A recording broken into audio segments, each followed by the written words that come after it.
We have a special guest here today. It's Jeremy Gall from Breezeway. They have created an incredibly interesting report that is highly useful to all property managers. My name is Marcus. I'm the CEO and co-founder at Hostaway. So now let me hand it over to Jeremy. Breezeway is a partner on our marketplace. They help our customers with managing their operations, and that's why we wanted to invite them to this webinar, because they've just produced an amazing report. But Jeremy, why don't you take it from here?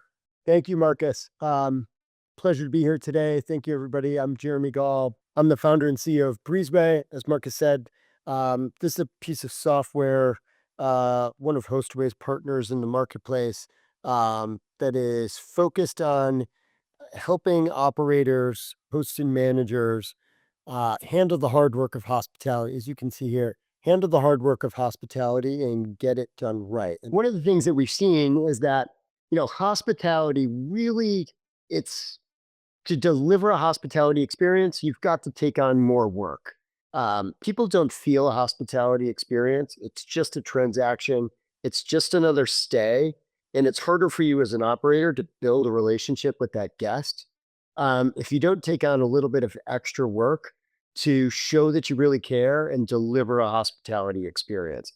And so doing that across very unique, authentic properties is extremely challenging, which means you have a whole bunch of work to do. And the better you can do that, and the better your tools, if you're using Hostway and you're using Breezeway, the better those tools can work together, the more effective you can be.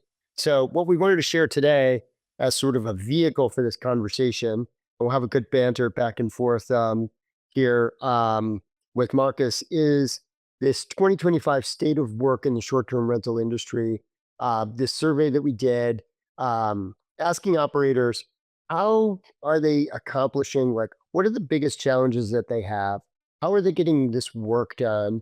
And what are ways that they're thinking about that they can actually handle this better? And so, what we've been focused on here is we've published reports like this in the past. In 2003 and before, we did our property operations report. Last year, we shifted this a little further from operations, a little more towards an ROI report. All these reports are available on our website. But this year, we changed it up again, and we talked about the state of work. And we thought about that shift because Breezeway is really focused on the operational efficiency. And as we've added more automation and we've built out the product, we've developed a deeper perspective of how that connects to the work and the rest of your business. So let's take a look at this. So 350 hospitality professionals surveyed from their operations team. This gives you a little bit of sense, heavily skewed towards North America, but good international representation.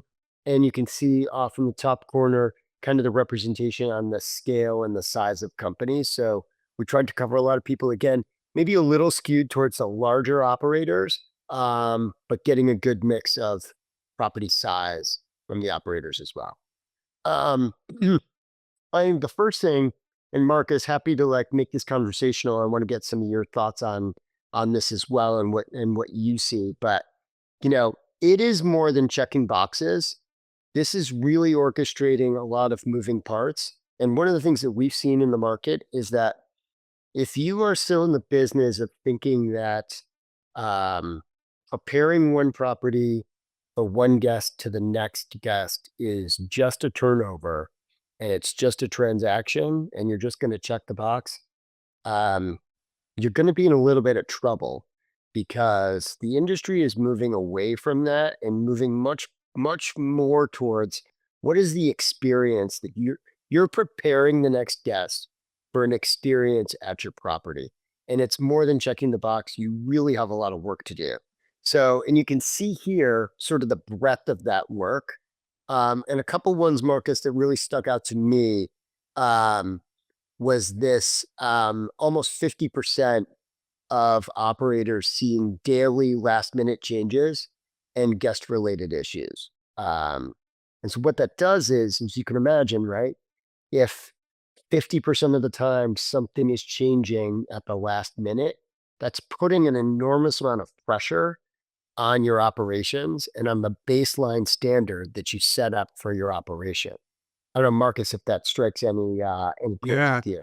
absolutely. There's at least two very pivotal moments in most property managers' history.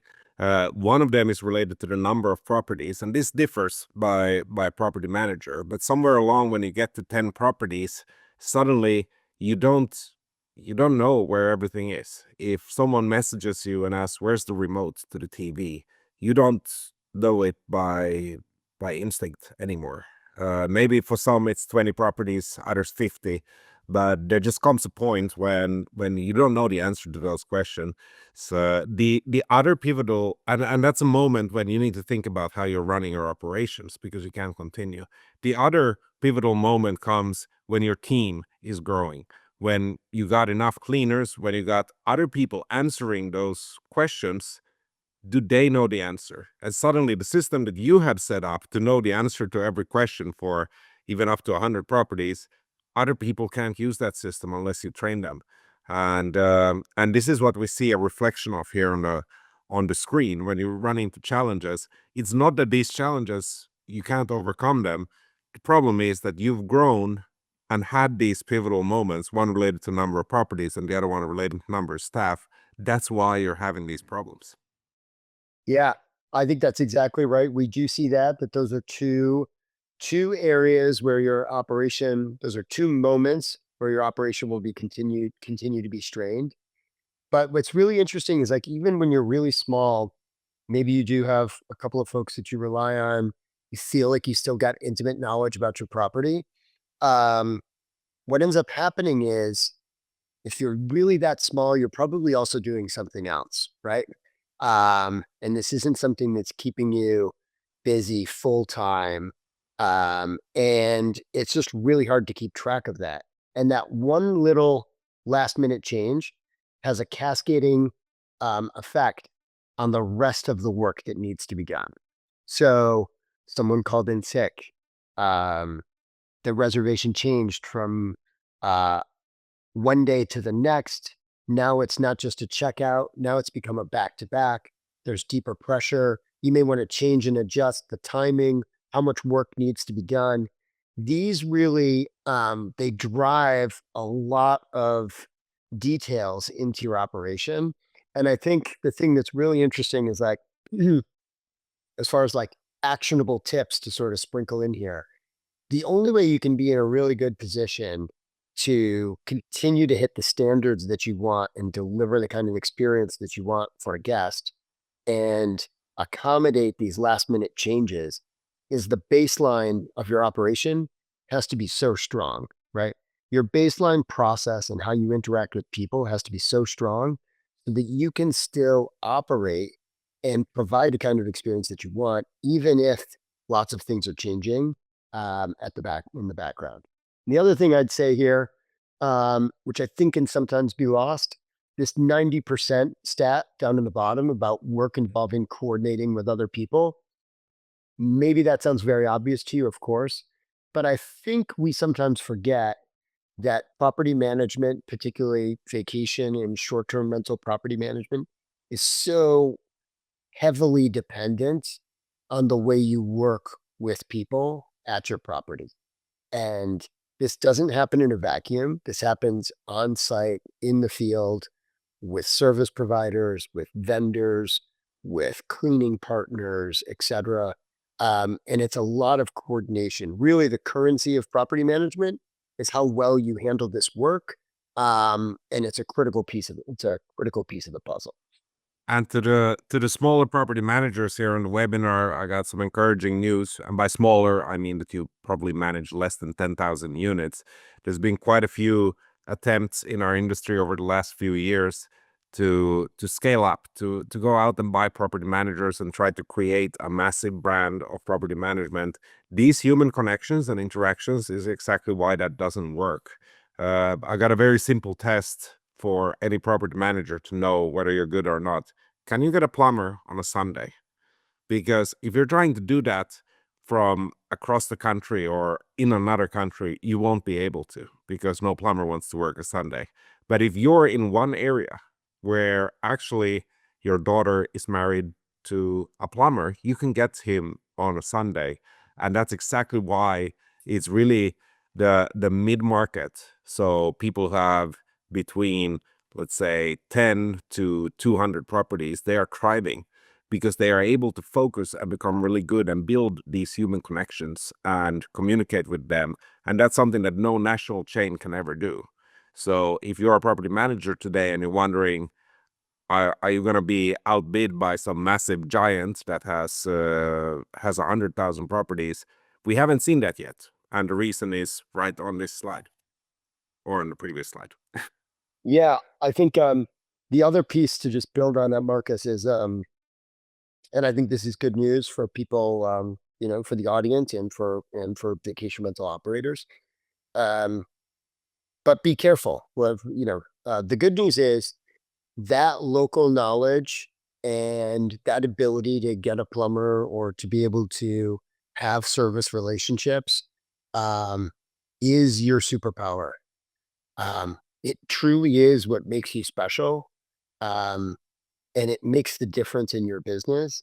And I think sometimes we are tempted in this business to focus so much more on um, a little bit more on the reservation, a little bit more on the top line hospitality, and let go and not focus quite so much on like the fact that what makes property managers special typically is their ability to deliver service at the property for the guest and for their owner. That's their advantage, the local knowledge and local connections. And I think sometimes we're a little too hungry to automate that away and dilute that value. And instead, I think people should really lean into it. You should lean into it for owner relationships. Um, you should lean into it for the guest experience. And I think it's something that continues to make your business very defensible and and valuable. So, just a word of caution as we turn to the next slide about guest expectations increasing. Um, this is true. We've seen this happen and it's good to see it. I don't think this surprises anyone, but I think seeing it in stark terms is important. Um, we're seeing guests expect more hotel-like um, experiences, more towels. There's a washer and dryer, right? I've got extra towels to go to the beach. What happens if you didn't bring me? What happens if I don't have towels to go to the beach? I assume you're going to bring me some. Um, Clearly everyone expects supplies to be there, and they also expect very quick response times if they have a question or if something is wrong. And we think that like multi-channel service, multi-channel communication, whether it's through guidebooks, quick SMS, email, phone calls, this is universal now, and it's a universal expectation. They expect quick answers by text. And if you don't respond quick enough, they'll ding you on certain platforms. So you need to be responsive. And then I think the other piece that can often get missed that we think about a lot when we think about consumer expectations is how well this communication actually ties back to the work that's being done, right? It's execution that drives the experience. So it's great to be responsive. Um, but if you're responsive and then you don't follow through with action, all you've done is actually created a worse situation for yourself and let the guest down, and you've probably opened yourself up to some negative reviews. Yeah, and I think this is a great lesson for every property manager out there. The the market you're operating in is very dynamic. What that means is that there's a supply and demand. So you might have new competitors pop up or they might leave, but at the same time, the demand, this is very similar to the restaurant industry. It might change over time. And your job as a property manager is to be aware of what these changes are. So the guests that are coming to your place, they now have experiences from other places. And sometimes it's unfair because their experience might be across on the other side of the globe. However, they have certain expectations, and it doesn't really matter what you think you should offer.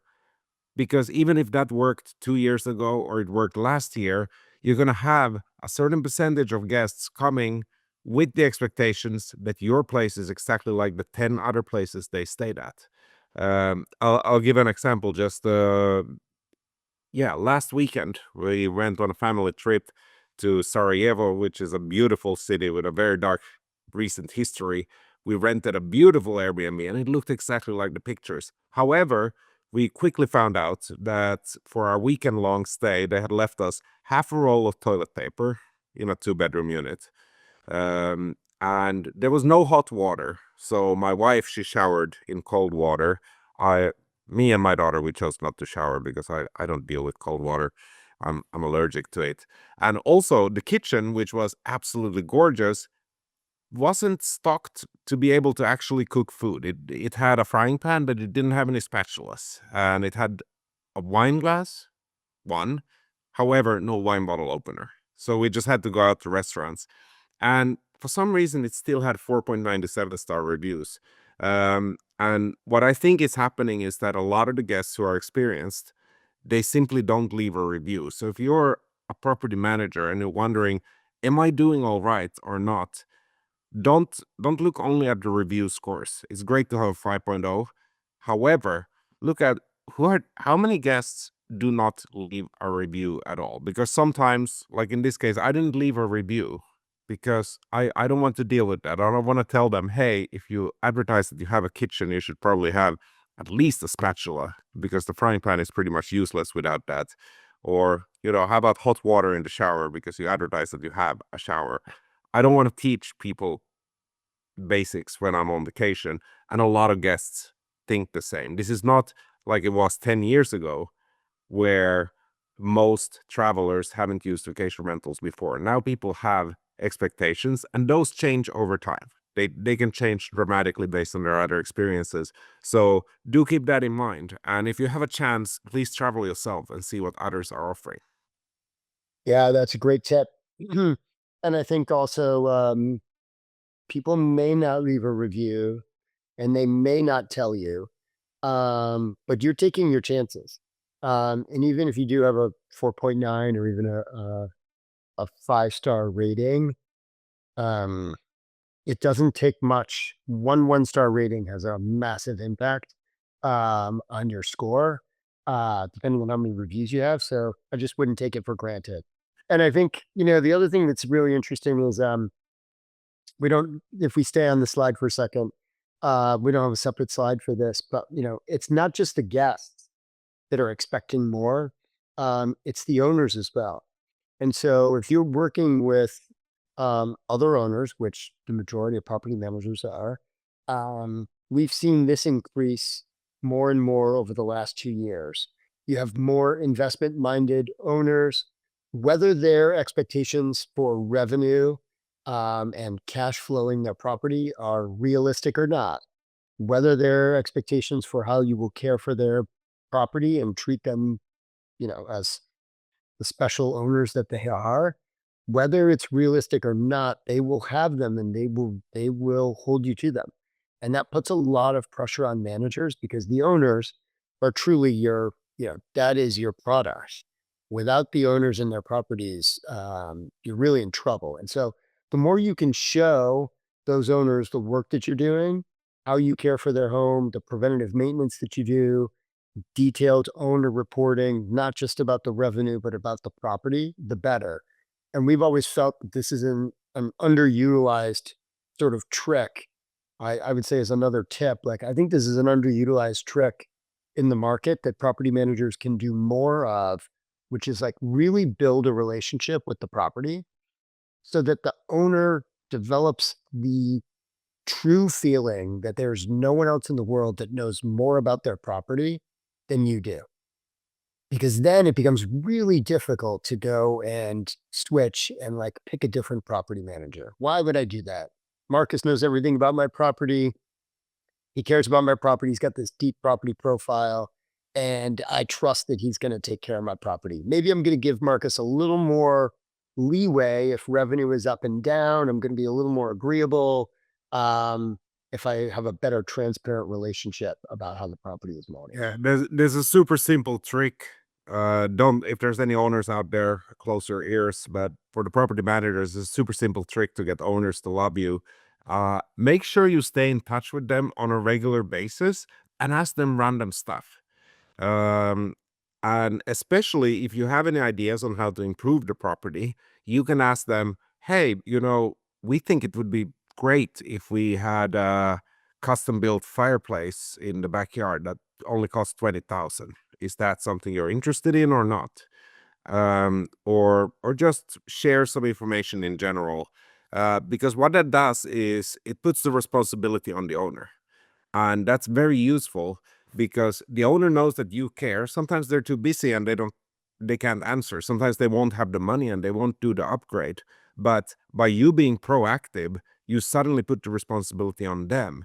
And that means when they are facing challenges or doubts about your abilities, they'll remember these constant interactions. And in their mind, they have a depth where you ask them questions and they didn't answer.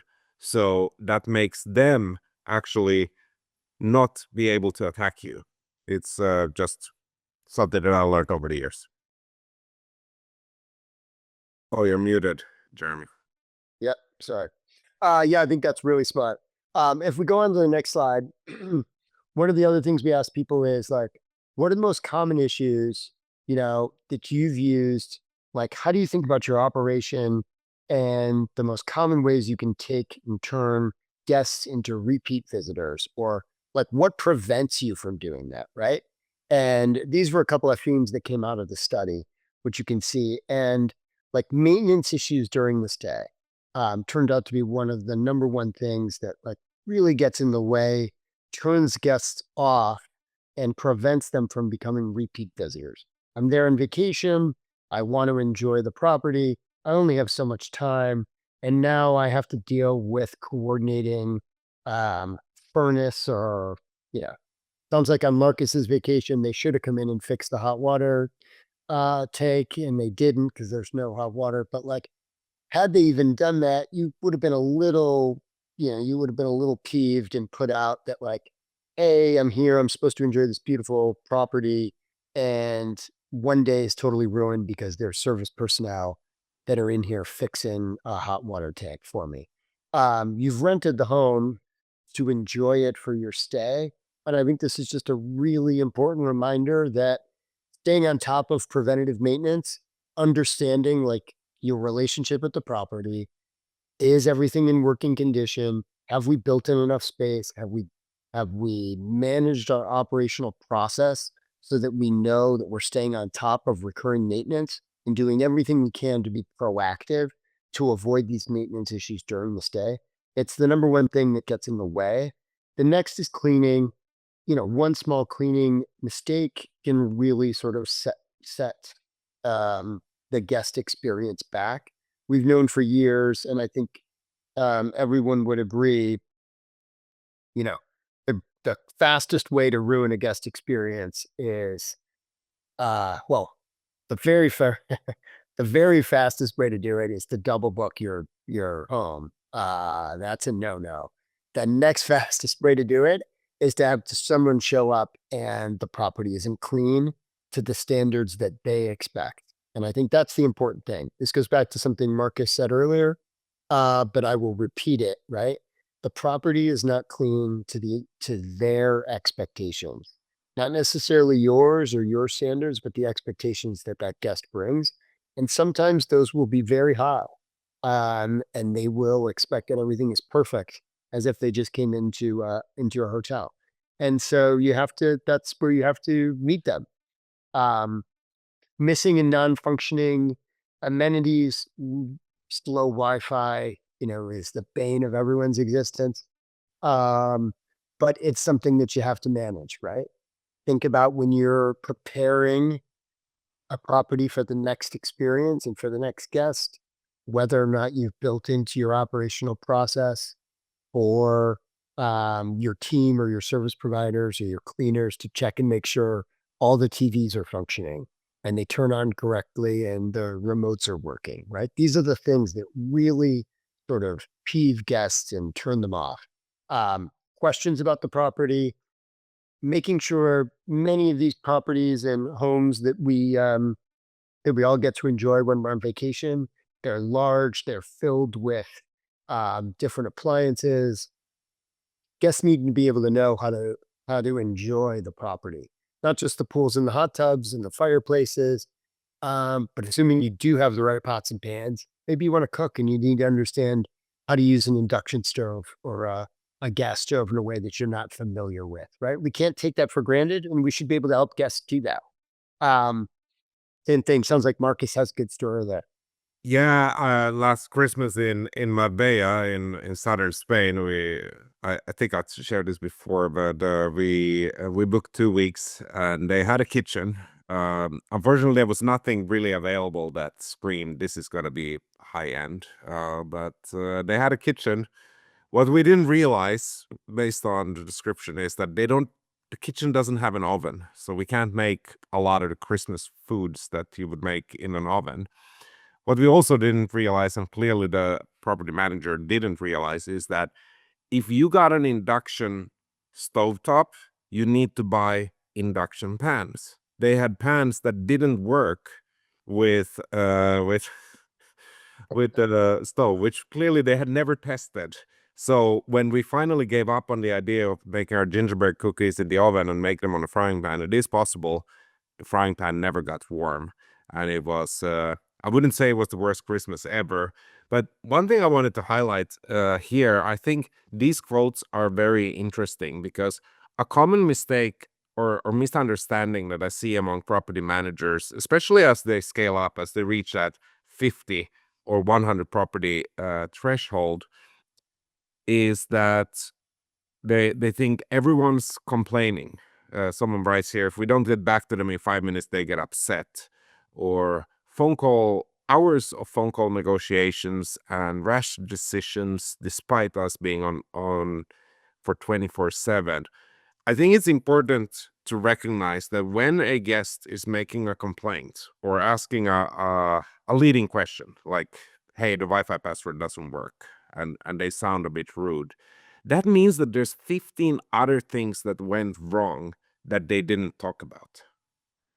It's not that it could be I'll give you the broken hot tub. It could be that the place is perfect and the hot tub doesn't work, and that it's a freak coincidence that a guest just shows up and it doesn't work. But that's not my experience at all. And I've actually gone and tested this with a lot of property managers who are using Hostaway. We look at the reviews. We actually have a tool that uses AI to analyze those reviews, and you see the patterns.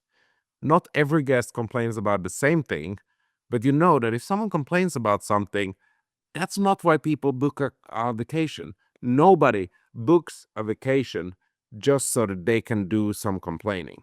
Sure, there's a couple of freaks out there who do that, but I can guarantee you, out of the people that you've hosted, they are very, very tiny minority. Most people who book a stay are doing it either to enjoy a vacation or have a nice business trip. And that's all they want to do. They don't want to negotiate about hot water. They don't want to complain about the hot tub. They don't want to fix your AC. That's really not what they want to do. So when they reach out with a mistake, keep in mind that there's a high chance that there were 15 other things that went wrong. They didn't receive the check-in instructions in time. When they got to the property, it was too dark. They couldn't find the lockbox. When they got in, they checked the check-in message and the Wi-Fi wasn't listed at the top, so they couldn't find the Wi-Fi. All these things happened. And then they find out that the coffee maker doesn't work. That's when they message you. Now, the way to avoid that is to just fix the other things that they didn't complain about. Same as the 5-star reviews. If you got 200 5-star reviews, you might start getting 1-star reviews very soon, because all those people who didn't leave reviews, they thought this is beyond repair. So do keep that in mind, that you might think you're doing everything wrong and the guests are complaining, but it might actually be that there's many things that are wrong from the guest point of view. Oh, I love this. Now we're getting into it, into a really fun part of the conversation, and I love that, Marcus. It I want to stay on that theme for a second because I think you're totally right. but I want to bring it up, excuse me, one more level, which is it's not just the 5 things that might have gone wrong beforehand. It is the environment of it is an industry dynamic that we have to deal with, which is not this group. I'm sure this group is well on their way towards full professional professional grade operations across the board, but there is massive variability within the vacation rental industry. That massive variability manifests itself with a guest who is coming to stay in your home, who may be visiting you who is likely visiting you for the first time, who doesn't know that you're an incredible operator. They don't know what they're going to walk into. And as much as they're very excited about their trip, they are also nervous about, am I going to be able to get in when I show up there? Are the lights going to be on so that I can unpack my bags from the car? I have this Wi-Fi code. I do have keyless entry at my house, but lots of people don't.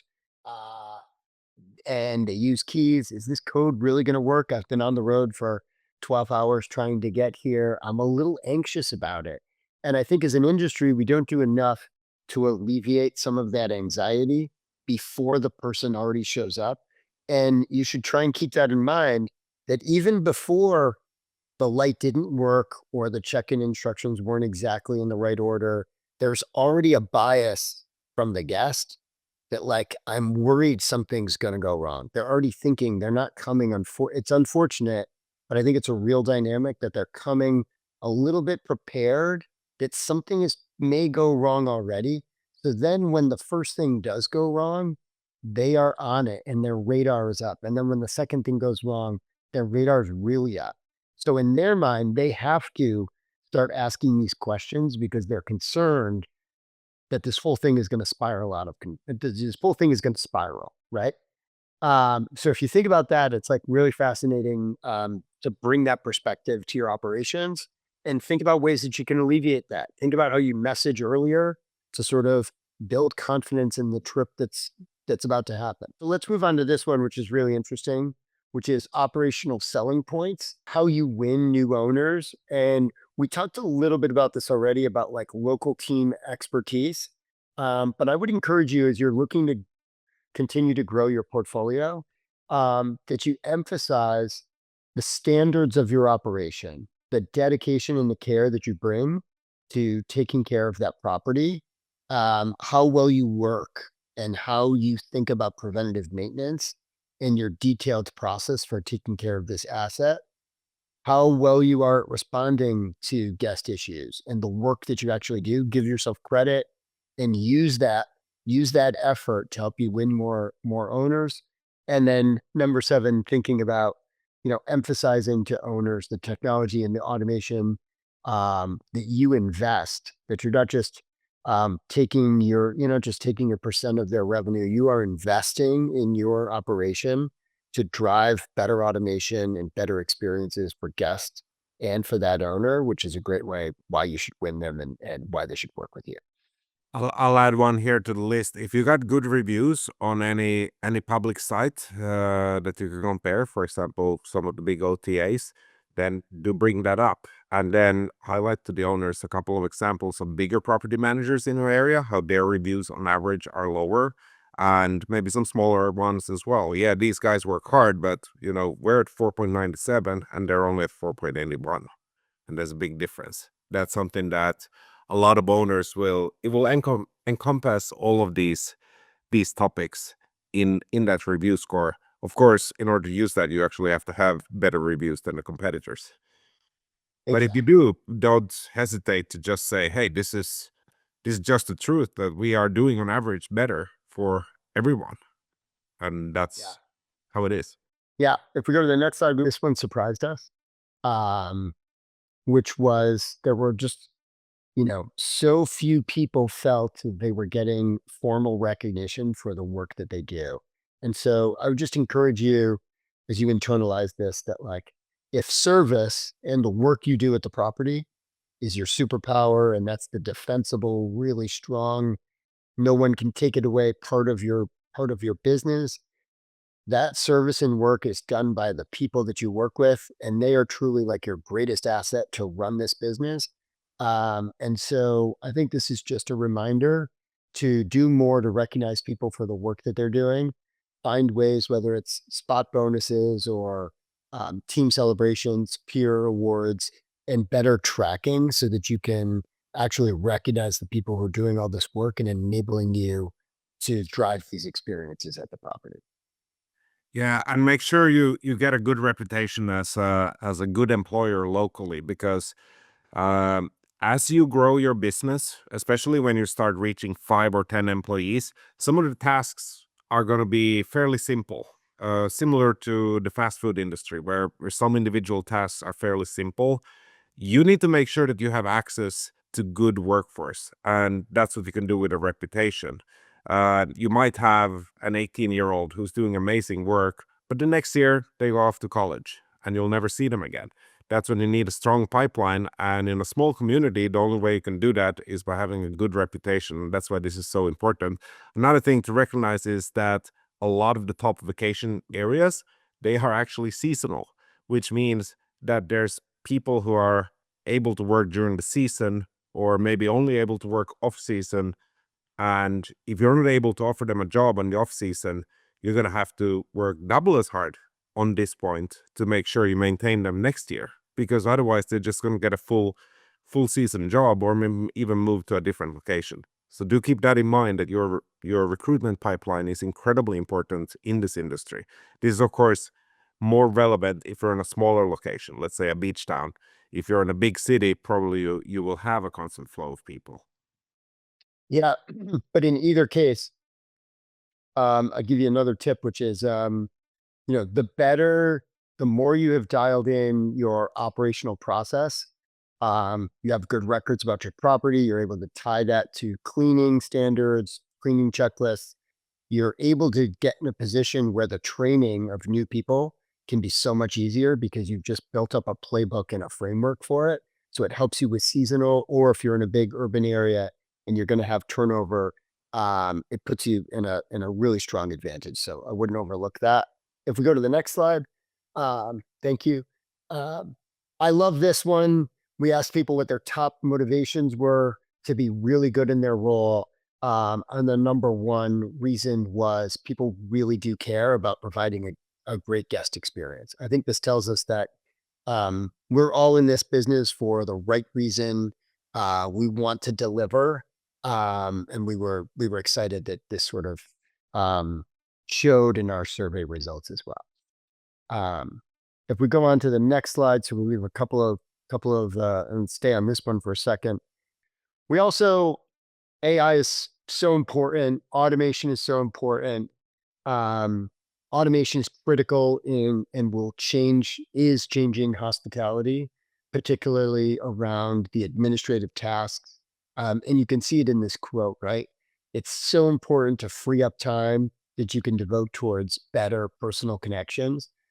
I talked about this at the beginning of our webinar today, that hospitality, you really only feel hospitality, in my opinion, you really only feel hospitality when there's some extra effort that's been given to your stay and you feel like someone cares.